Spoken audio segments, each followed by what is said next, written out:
This is TWiT. You remember when Alex Stamos was on our show? Wonderful, smart guy, brilliant security guru.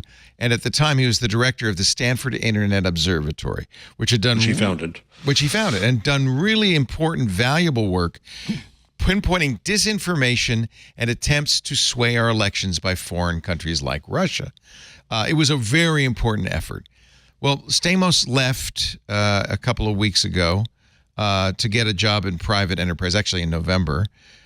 Renee DiResta, who was the research director, left last week because her contract was not renewed. Mm-hmm. Other staff members' contracts expired this month, and now Stanford is saying that we are going to shut down the Stanford Internet Observatory while retaining the branding, which is really cynical. But the reason why is what got my blood pressure up.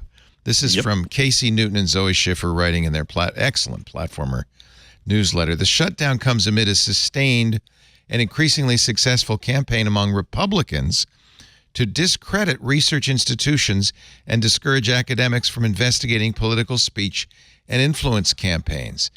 The Stanford Internet Observatory, SIO, and its researchers have already been sued three times by conservative groups alleging its researchers colluded illegally with the federal government to censor speech, forcing Stanford to spend millions of dollars to defend its staff and students.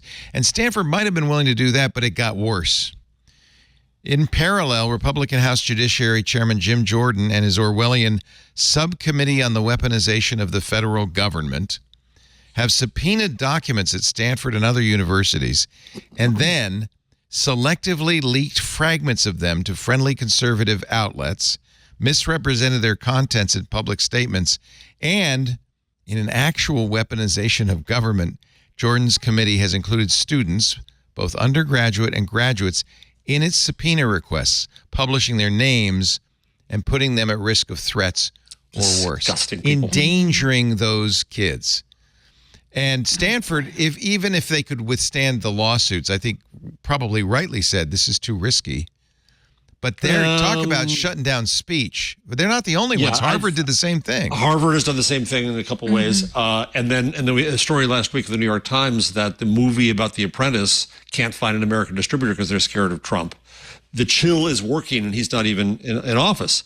Renee, it's important to add, if I may, that she has a brand new book out this month, Invisible Rulers, The People Who Turn Lies into Reality. And I emailed her after this happened to see how she was doing. And she said that in the book, it's about propaganda campaigns, including this specific one. And it's about how universities and institutions don't understand the game that they're in now or how public opinion forms. And she's looking for a job.